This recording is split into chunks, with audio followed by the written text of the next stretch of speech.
All right, good morning and welcome to Student Life Search Training.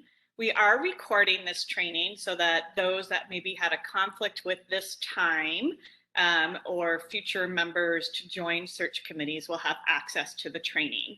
So for search chairs, it's going to be the expectation that all search chairs have either participated in this particular training and or watch this recording, as well as make sure that your search committees get the training as we move forward.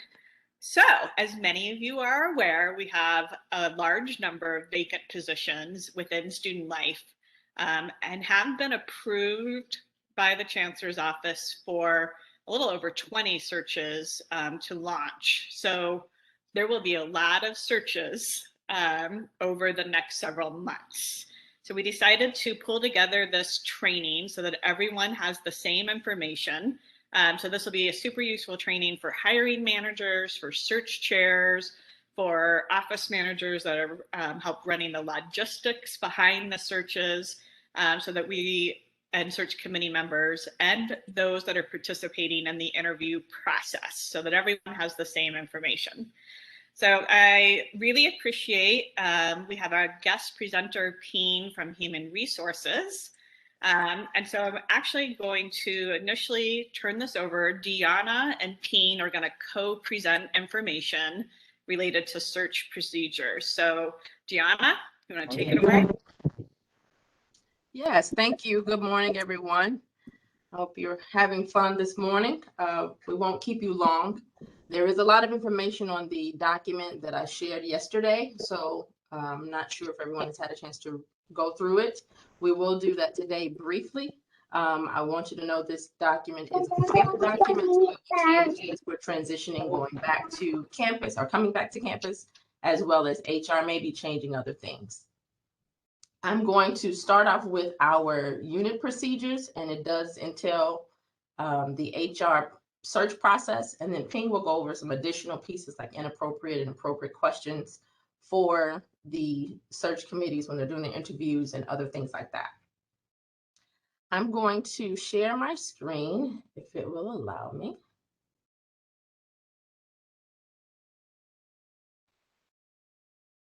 I selected the wrong screen to share. Let's try this again.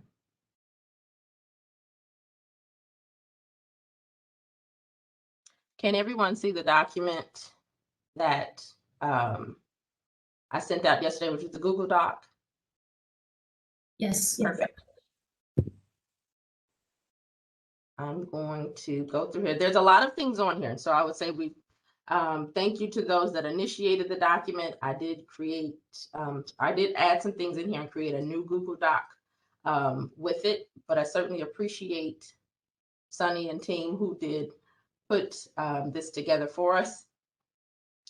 And Delia, of course, for putting input, and as well as myself putting input in here. So we're going to talk about, there's 3 different stages per se for the search. We're going to start immediately at the search process. This is once you have received approval, if we're in the hiring freeze, and or once the requisition has been created. And so the first thing is, once the search committee has actually been formed, which the hiring manager, department heads will determine who will be on the committee and who will be the chair, then we will actually do the search request for Workday access. This I can do in my particular position as the HR liaison, and so we don't have to request that from HR. What is required for that is that every search committee person has completed a confidentiality form. And on here is the actual link. I'm going to show it for you. This is the actual form that we will need every committee member to complete. And in this particular section right here, I'm going to ask that you put the position title and the requisition number for the search. Additionally, if you can add either at the top or in the email that you'll send to slhr@unlv.edu the roles, that way I can know who to assign what role. So in Workday, there is the search chair. There's also the coordinator. There's not much difference in there, but if there's a backup or a co-chair you want to do, we can create the coordinator position for that. And then the others will be committee members. So this form is required again before we will actually set up the access in Workday. And Hey, Deanna, question. Did you say you wanted us to put the requisition number on this form someplace? yes, if So you can put it, can you put that on your, because you said to put it in the email, but not on the form, so can you add that to your notes? sure, Thank you. you're welcome.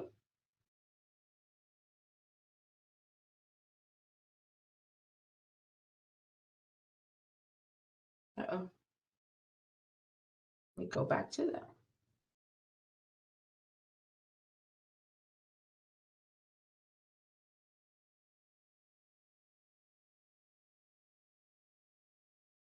Are you all still seeing the document, or what are you seeing? Emails. Okay. I think I closed that one completely out. My apologies. Let me pull that back up. I have too many things open right now.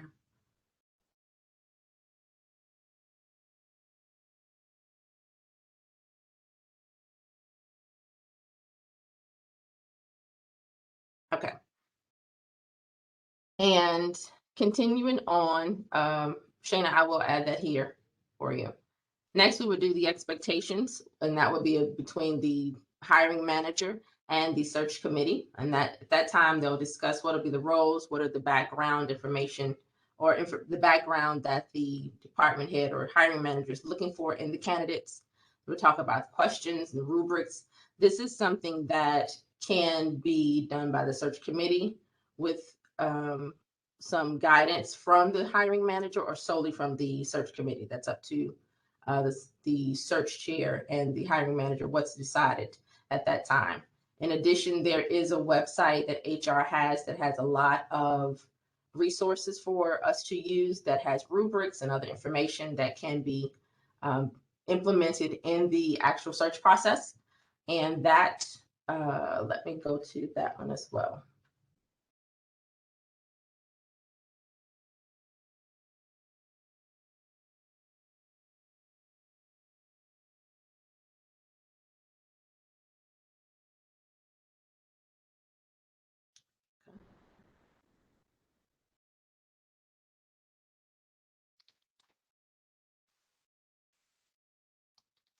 I'm going to go the long way of doing this, just so you know.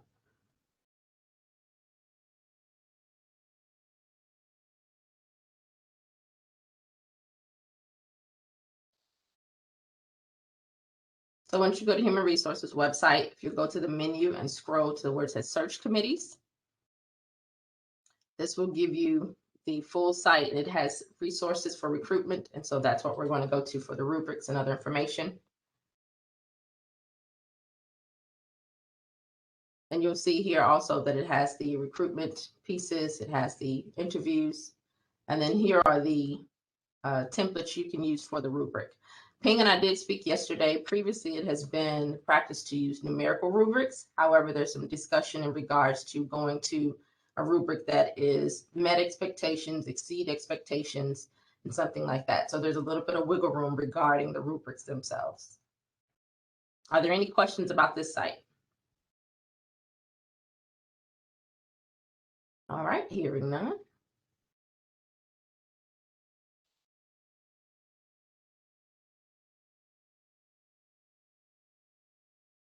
After the committee meeting to discuss expectations and things, we're going to ask that the search chair and hiring manager create a Google Drive that is shared with the committee members as well as the SLHR at unlv.edu website, email. That way we can keep all of our things for retention purposes. And you'll see this is the list of things that will need to go in that Google Drive to keep them. And it's ultimately 3 years that we would keep that information for per NSHE's policy. After we've done that, we'll start to go into the resume screening and phone interviews. This is done by the search committee. At this point, SLHR will just stay to the side per se. It's more so the search committee that's doing all of this. So when it comes to reviewing the documents for minimum quals, when it comes to arranging the questions and rubrics, as well as the itineraries for the phone interviews, and the final round interviews, that will all be done by the actual search committee.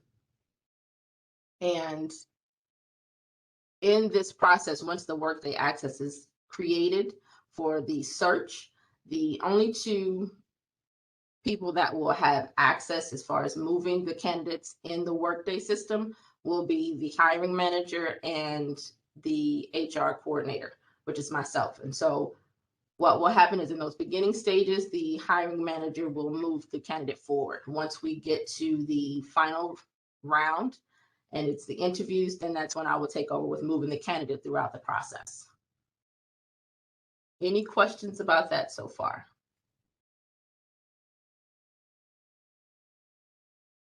And you'll see here, there's the actual link I just went to just a minute ago that shows the rubric ranking sheets. It also talks about here, you'll see on here where it talks about the submitting of recommendations and who's going to do that.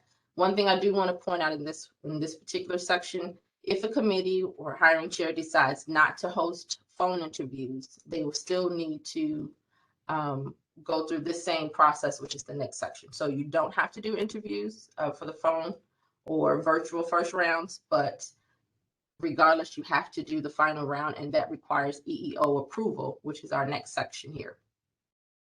Once the screening has been completed as far as the applicants, and if you decided to do phone interviews or first round virtual interviews, the information needs to be gathered and sent to the hiring manager to review. And if those are okay from the hiring manager, then the search chair will need to send an email to HR to get EEO approval. And this is where this next section comes in. With that, you'll see that you will need to include the questions from the first round or phone interviews. You will also need to include the completed rubrics, the final interview questions, the actual copies of the candidates' resumes, the locations of where postings to advertise for the position were, as well as if for some reason you have candidates that withdraw or just a small pool, once you go through all of the qualifications and who you want to invite for an interview, we'll need to have a justification on a pool of 1 to 2 candidates. Are there any questions about this part?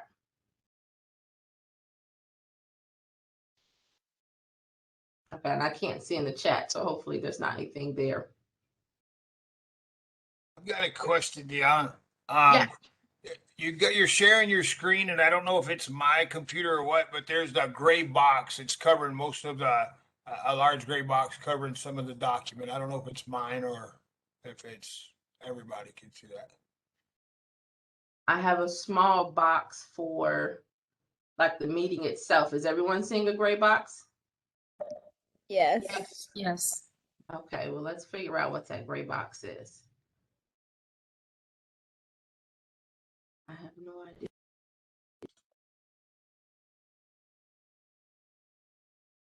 I'm going to stop sharing for a minute and pull it back up.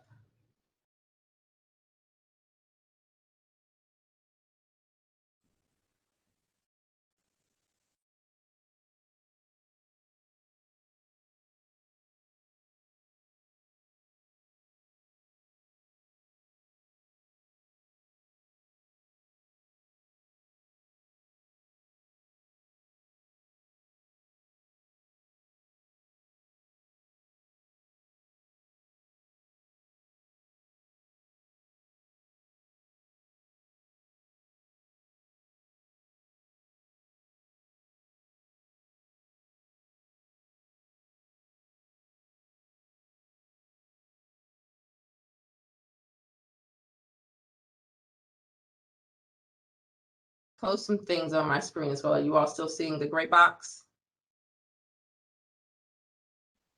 It's good now, Diana. Thank you. Okay, it's better now? Yes. Yes. Okay, thank you.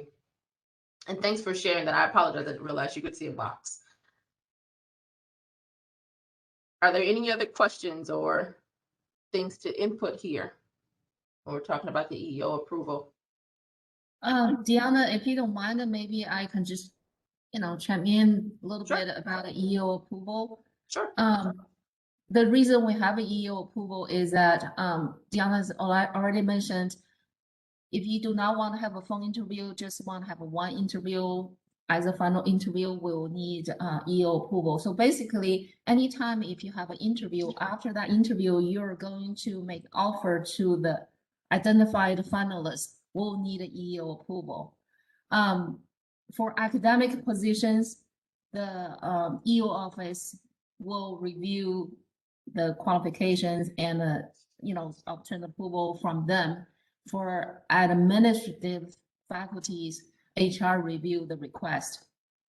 What we do though, usually we just look at the candidate that you submitted, make sure they meet minimum qualifications, make sure that we'll look at the complete rubrics to see how you narrow down the pool from say 7 or 8 to 3, and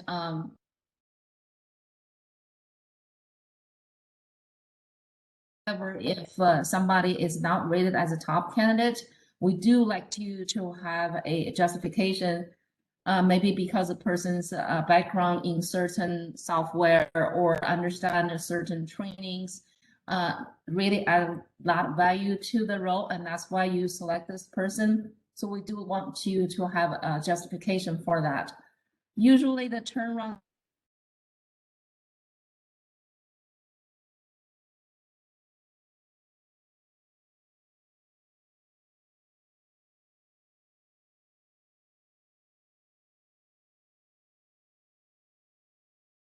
whole lot of admin support, just 3 recruiters. So basically give us about 3 days. We'll try to get to them as soon as we can. Any questions? Thank you. Thank you, Ping. Once we have received that EEO approval, then we will move on with scheduling those final interviews. Again, that will be done by the search committee and AA for the department.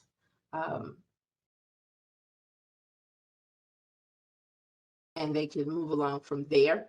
I will tell you in this stage, it is when you pull up the actual job requisition and look at the candidate's materials. I was going to show a video, but it's 7 minutes long, so I don't want to go too long.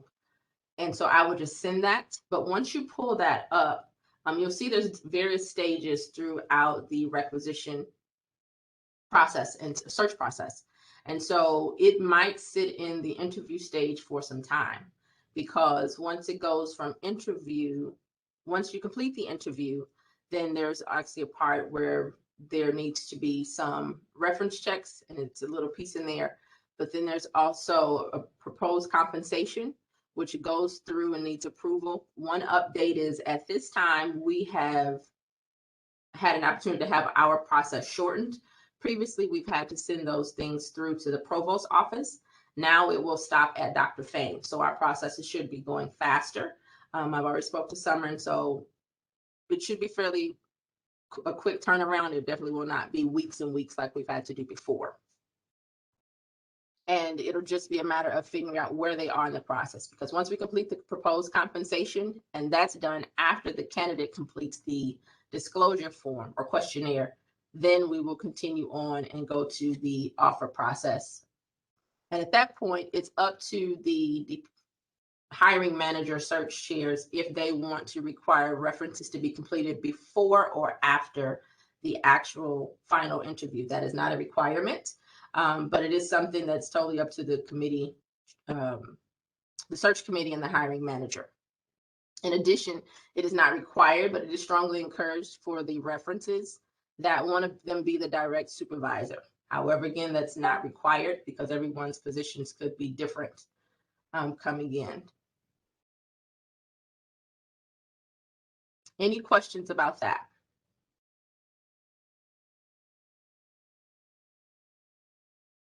Okay.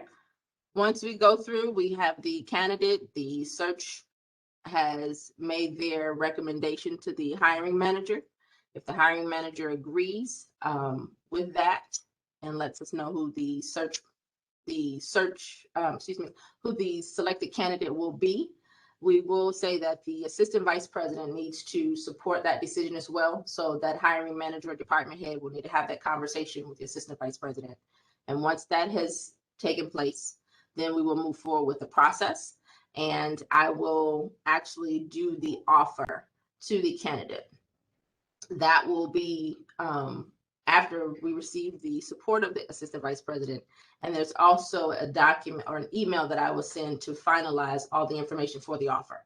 So once I have those two things, then I will move forward with making the offer, and I will follow up with the hiring manager as far as what's the decision, because a candidate could ask for extended time to consider it. They may make a counter offer, they may decline or accept. So there's different things that could happen with that. So that's why it's a little bit more broad in this section once you read the document. And I will let the hiring manager know what's the decision from that candidate and move forward accordingly. Of course, we hope that once we make an offer that the candidate will accept.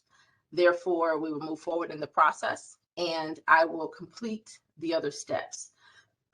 Excuse me. Again, those are the parts in Workday that I will move forward. Any questions about that?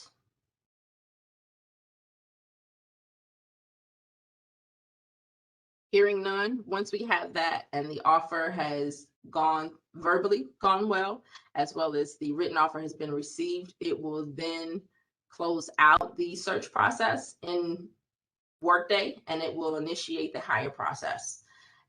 After that has taken place, the search chair is asked to complete a HR EEO approval search summary and submit that to Human Resources as well as the Student Life Human Resources email. So that information is there. That's also another attachment that I sent to the group. Of course, if you need me for me to resend that, I could do that as well. Any questions before I turn it over to Ping?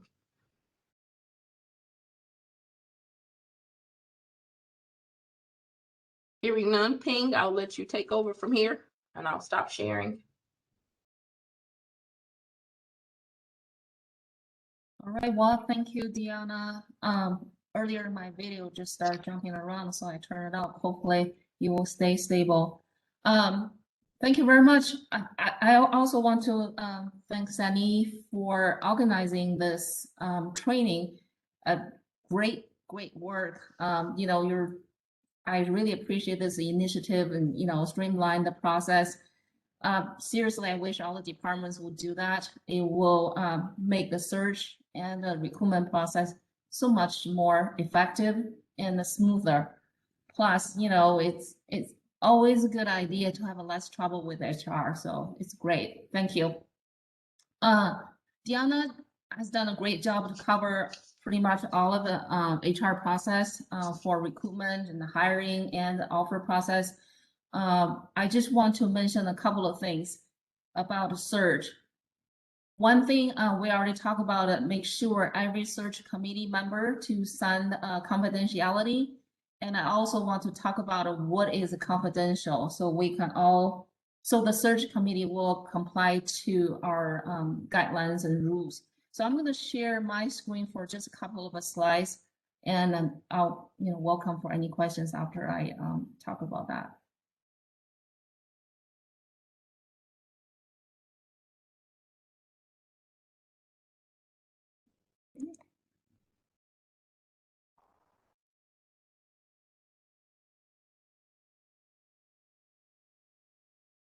Can you guys see my screen or no? No? Not yet. One more time. It's not sharing yet. Oh, there it goes. Okay. It just takes time, I guess. I want to talk about confidentiality. So what is confidential? One is the identity of applicants and all application materials. So when somebody say, hey, so-and-so just apply for the job, if because you have the access to the candidate material or to that requisition, but that identity of the applicants and all their application materials should be confidential. However, once a candidate accepts the final virtual interview or campus interview, once things get back to normal, then the identity of the applicants and application materials become public. Then that will no longer to be confidential. However, before that, the identity and the materials should be confidential. And the other thing is the committee discussion of applicants. Those should be within the committee. Those should be confidential. You should not discuss about what the committee discussed with other people outside of the committee members. Do you guys have any question about that? Okay. And I want to also talk about final interview question guidelines. We mentioned earlier, it's always a good idea the search committee or the search chair work closely with the hiring manager. I recommend you have if the hiring manager is not a search committee member or a search chair, I recommend you have an intake with the hiring manager, because after all, the person is going to work with the hiring manager. You guys there to assist hiring managers to find the best qualified candidate. So have an intake with your hiring manager. Ask your hiring manager what he's looking for in this particular role. Any specific background experience, leadership style, communications skill, training, or understanding certain software or procedures. So after the intake, and then you can develop your interview questions. And if you want to get, if you do not want to get in trouble, so make sure the interview questions are job-related interview questions. I just give you a really quick example. We had a very high-level search, and the first question they asked is that if you can be a superhero or supervillain, what would you be?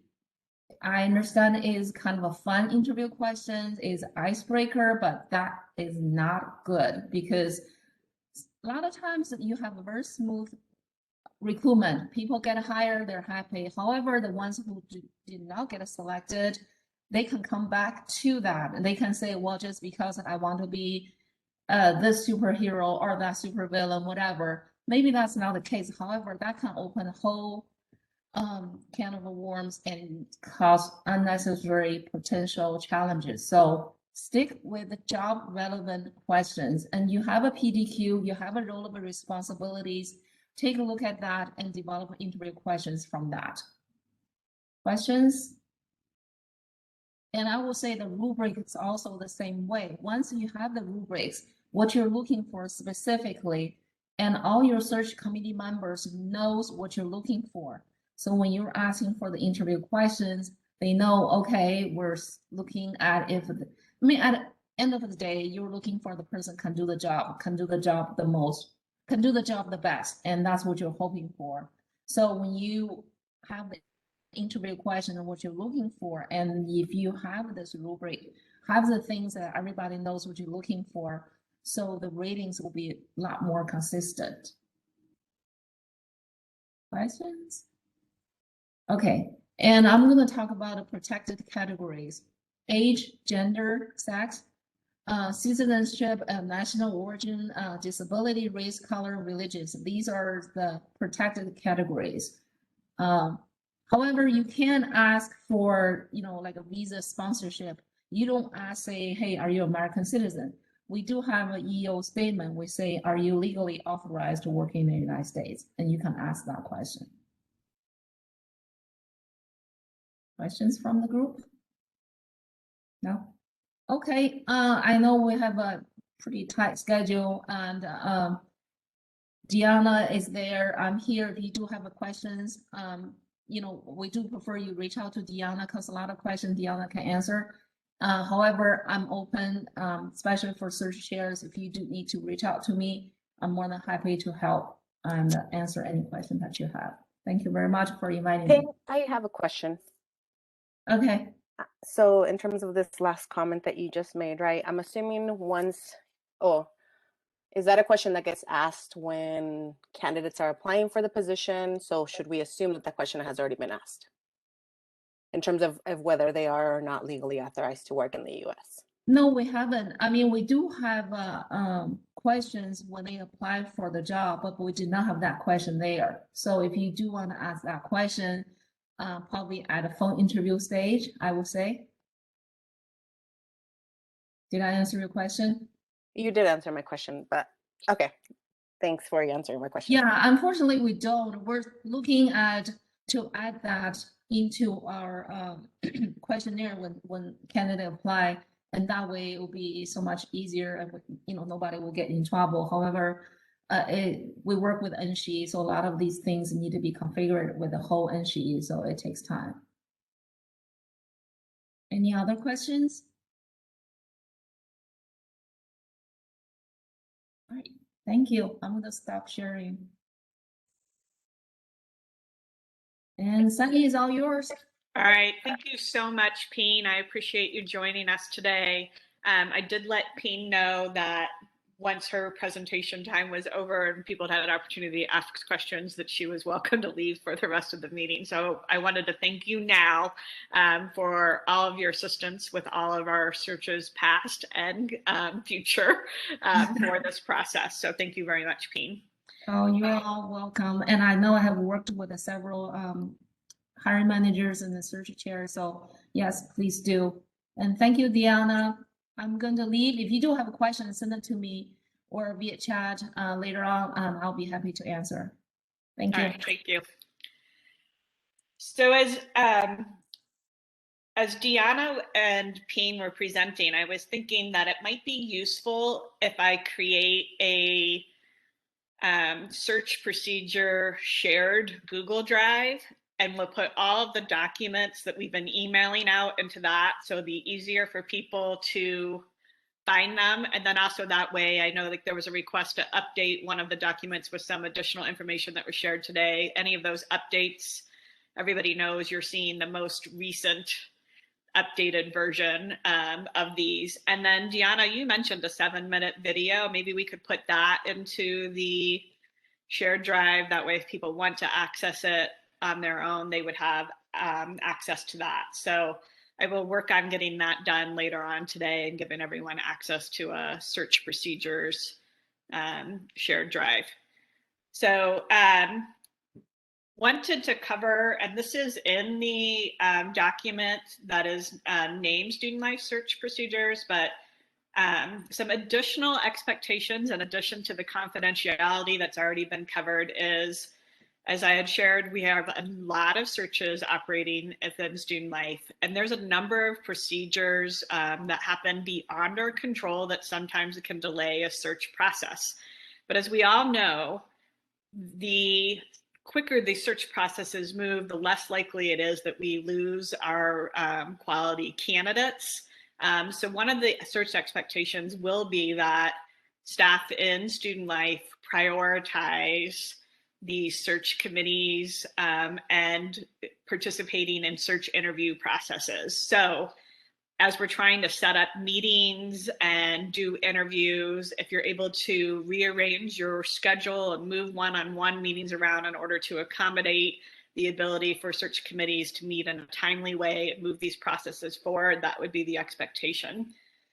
With colleague interviews, we know like with so many interviews happening, there will be a lot of people that will be asked to participate in those, similar to how Student Life tried to make sure that we didn't all ask the same 6 people to be on 10 search committees. We will try and make sure that we are spreading the wealth around of who gets tapped to participate in various search interviews. But if you do get asked to participate in a candidate interview process and you're not able to make those times, please take the time to suggest somebody else from your unit that would be available at that time, so the search chairs aren't having to spend lots of time trying to find people that are available for those colleague interviews. And then the last expectation and leads into our final part of our presentation, but we have made a commitment to make sure that our search processes are as equitable as possible. Some of that relates to even how the searches are marketed and advertised, right? So as searches are posted, if everyone can help spread the word through various listservs and forums, particularly those that may attract diverse candidates, that would be a priority for us to make sure that we have diverse candidate pools. And the other expectation then is, as we're moving through the search process, that we check our own bias in the search process so that we are able to bring in the best qualified, most diverse candidate pools. And so on that note, I'm going to turn it over to LaToya, who has a bias training that was developed by Student Life a few years ago. I will also share that many of you probably are aware that the university is launching a search advocates, kind of like a pilot of search advocates program. So Marnie Dow has been selected as one of the search advocates, which is super exciting. Now she doesn't go to training until the end of July, but she'll be participating in 2 weeks of training for that. And with that expectation, Marnie will be serving on a number of search committees that are outside of Student Life, because the idea was that the search advocates will be placed on the search committees that are not related to their own functional areas, so that they are providing an outside perspective. So none of our searches may or may not be selected to have a search advocate on our search. At this point, it's a pilot program, so there will not be enough search advocates across the university to be on every single search. But I will say I'm going to guess that Marnie's going to get some great resources that may be available to us. So at some point, Marnie may be sharing some additional resources after she goes through that training. But for now, I'm going to hand it over to LaToya. Thanks, Sunny. Let me get my screen shared with y'all.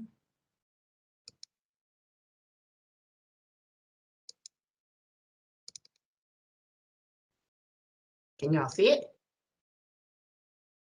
You can see my present. There we go. It's loading. Here we go. Okay.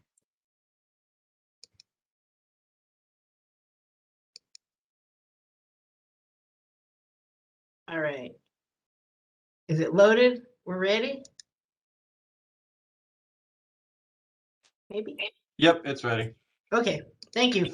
So, as Sunny mentioned before, Student Life did put together a unconscious bias training. I did kind of change the slides and add a little bit of newer or a little more updated information.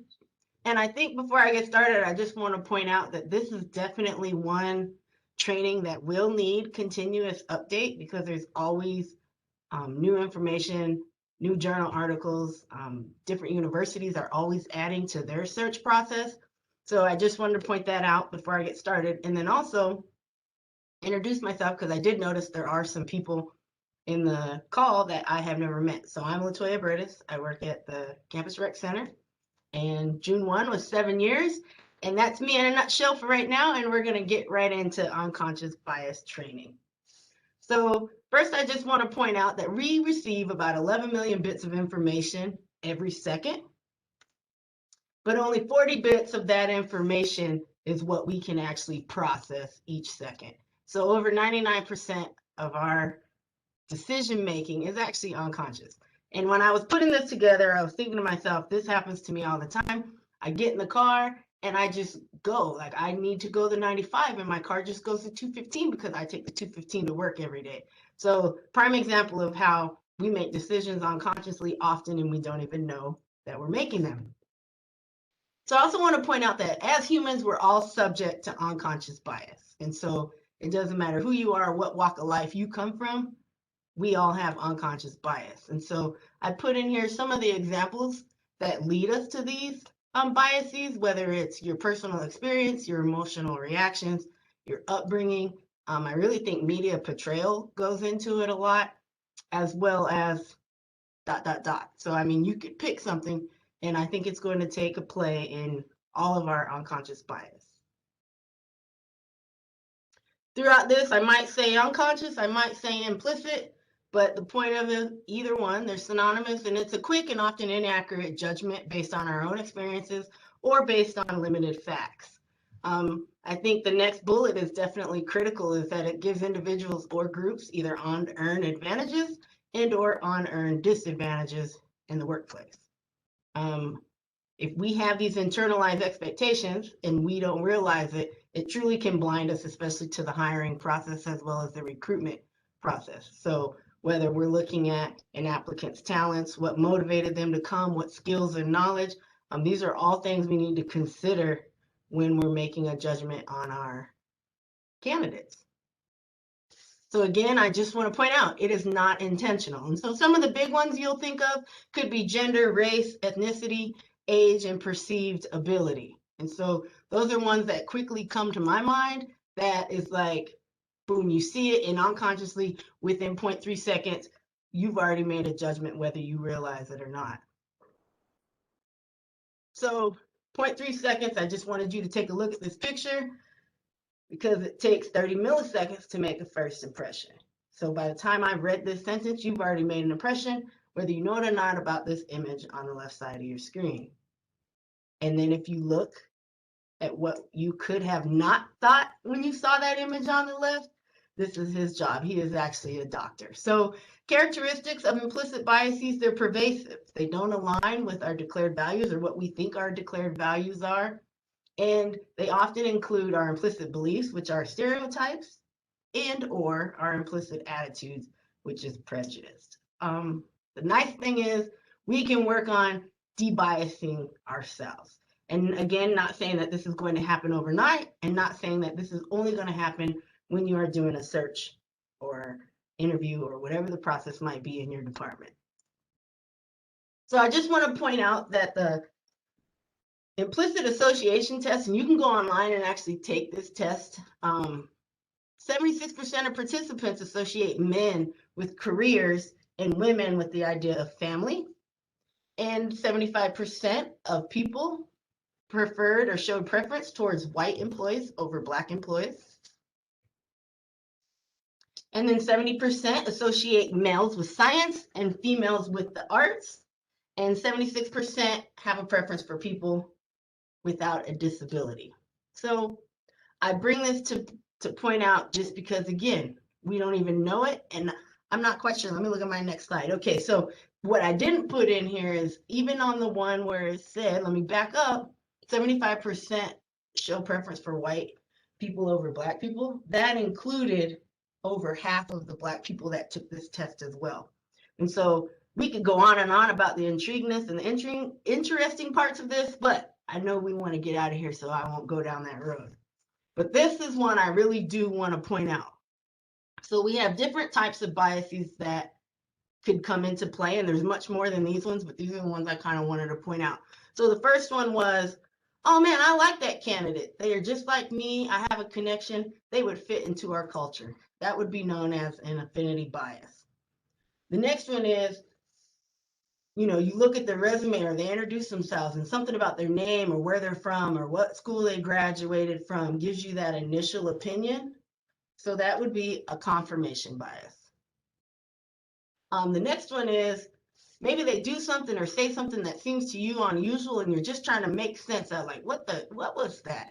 Or you see something on their resume or the way they wrote it, and you're like, man, I've never seen that. And it's used to hinder the applicant or their progress. That would be attribution bias. The next one is when a candidate might begin to act similar to those around you. It could also be looked as peer pressure. So if you're in a room with a bunch of, I'll use rec, and a bunch of folks who are talking sports, they know nothing about sports, but they're going to jump into the conversation to kind of assimilate. That would be conformity bias, or and it could be the opposite. We're talking sports and you don't jump in on the conversation. The next one is, you might place a candidate on a pedestal due to, oh man, they graduated from Harvard, or oh, they came from Nike and I love Nike. That would be the halo effect. And then you've also got the exact opposite of that. So, man, they worked for Under Armour and I can't stand Under Armour, or their mannerisms just ain't right, or they're kind of quirky. Again, that would be the opposite of the halo effect, which is the horns effect. And then the last one is, you exaggerate the performance of one candidate to contrast against another. So give you an example. Candidate 1 today was great. Candidate 3 today was amazing. And so now we exaggerate how amazing candidate number 3 was at the cost of candidate number 1. And so that is contrast bias. So I'm throwing these out just because, 1, to be aware of them, and there's many more. And 2, these are the types of conversations that I hope the chair of each search committee in their committee have together as they're looking at candidates and going back and talking about the interview process. Couple steps, and I didn't go into each of these because I knew our time was limited, but first you got to recognize that there is a bias, identify it, dissect it. And this is not just search process, this is just in general. Decide personally which ones you're going to address, and look for common interest groups. So do you find yourself, gearing towards a certain group or those that are like you? And begin to erase your bias. Obviously, it's not going to erase overnight, but I think the awareness will allow us to work on it.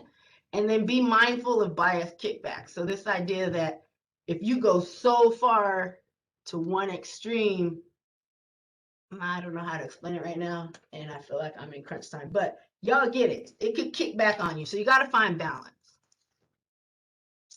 So as a cluster, division, department, at Student Life, we can make deliberate efforts to do better. And again, this is outside of hiring practices as well as within. So begin to incorporate inclusive practices. What does that look like? Again, this is a conversation you can have with your search committee. Having a diverse interview team works because if you have 6 Latoyas on there and we all have affinity bias, you're going to hire 6 more Latoyas, and we don't want 12 of us, 12 of me. And then start to mentor people who are not like you. Again, this is outside of the search process, just to kind of broaden your visors. Focus on the skills, not so much the fit. Seek input from all participants that are on your search committee. And then this is one that I personally have worked on and I'm still working on, which is awareness of my body language, tone, or other subtle cues when interacting with people. So you could be in an interview and the guy says something, or the lady said, whoever it is says something, and my face could just probably speak 1,000 words. So just be aware of body language. And then this came from the Center for Urban Education from USC. And if you guys have never checked out their website, it's actually quite amazing. And there's a lot of good information in there. And this is something we have talked about as a cluster for quite a while, but this actually spells it out.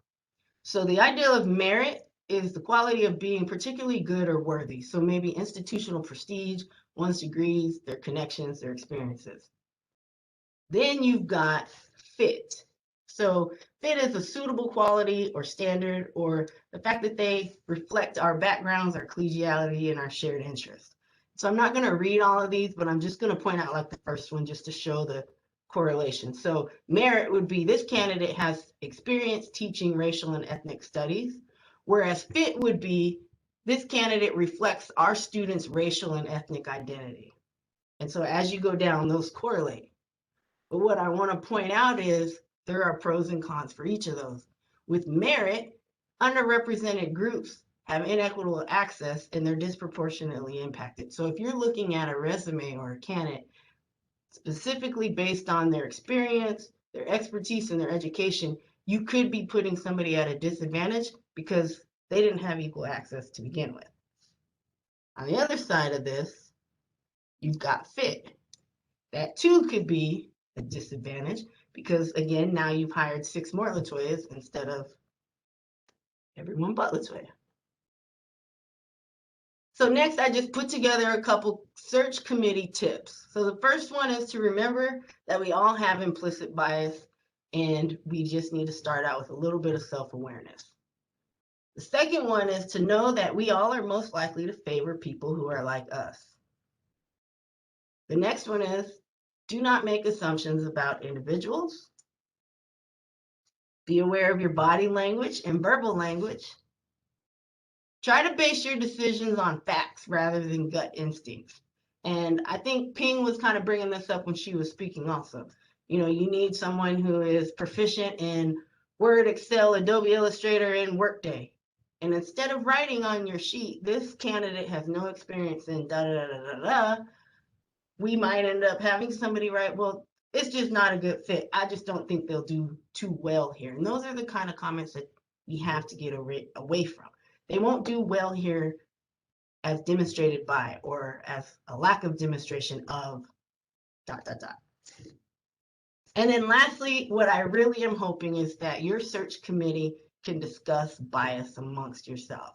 And, if you're on a committee with me and you're like, hey, Toya, are you sure, she seems like another Latoya, I want that conversation to happen, but I also want the person receiving it to be able to say, you know what? Yeah, you're right. We don't need another Toya. So typically I would end this presentation with a discussion, and I would ask the group, what are some of your unconscious biases that you're aware of? But since we have such a large group, we don't have to do that today, but this is a conversation again that each one of the search committees I hope can have before you all start your process. With that being said, that was my last slide.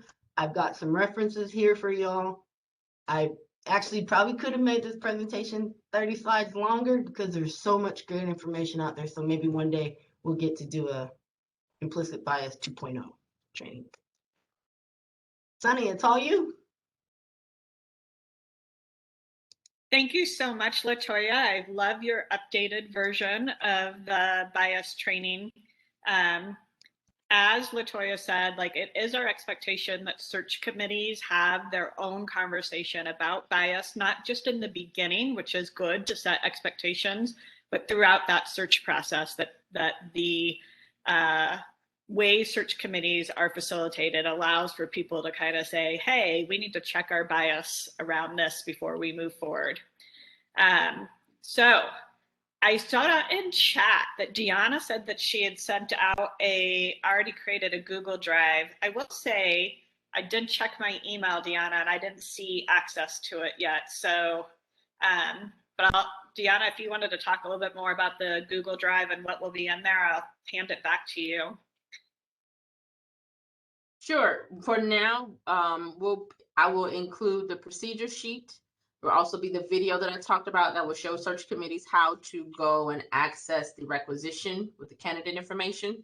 It'll also be the documents that I attached to the email I sent yesterday, and anything else that we think of. Toya, if you don't mind, if we can, although it's included in the procedures document, if we can attach separately the bias training PowerPoint that you just went over, that would be great as well. And that's all that I can think of off the top of my head. If anything else that we need to add in there, we will. I will say that I know SLBS is working on updating their website, and so some things will be put there as well as a quick reference. So we have some in-betweens going right now, but eventually everything is to have things available for the units on the website.